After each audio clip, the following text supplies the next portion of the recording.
tentang 5 jenis pernikahan yang ada sebelum Islam, sebelum risalah, sebelum Rasulullah SAW. 2 di antaranya dipanjangkan menjadi bagian pernikahan yang ditetapkan oleh Islam.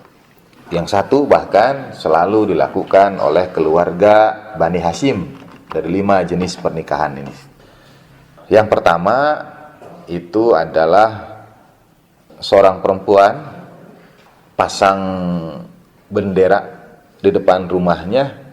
Benderanya itu bendera kuning. Bendera yang disematkan di depan pintu itu ibarat kalau taksi lampunya nyala. Kalau taksi lampunya nyala dan bunyinya I am available gitu.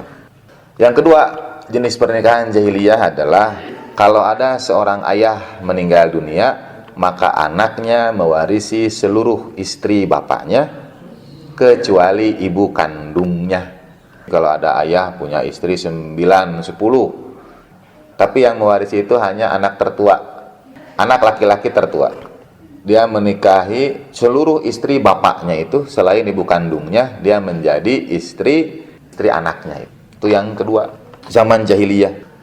Yang ketiga, seorang perempuan yang berhubungan dengan banyak laki-laki, kemudian ketika lahir anak, dia dipelihara sampai cukup besar untuk merangkak.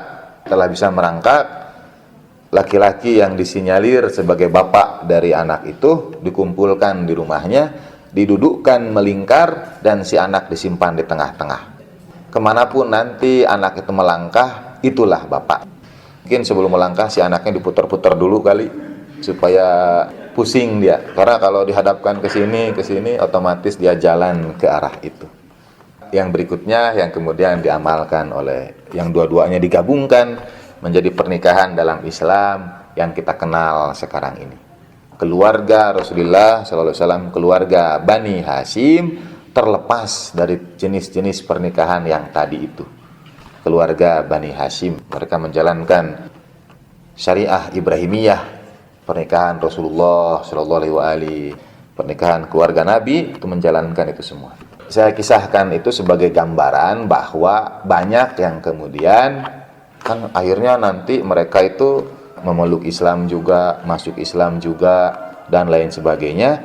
Tapi kadang-kadang secara genealogis bisa jadi berdekatan satu sama yang lainnya. Lahir dari jenis-jenis pernikahan seperti itu atau tumbuh besar dari jenis pernikahan seperti itu. Bahkan ada riwayat ada si A bersahabat dengan si B, ayah si A ini C, si A dan si B saling bersahabat satu sama lain. Tapi si A ini iri, si A anak si C.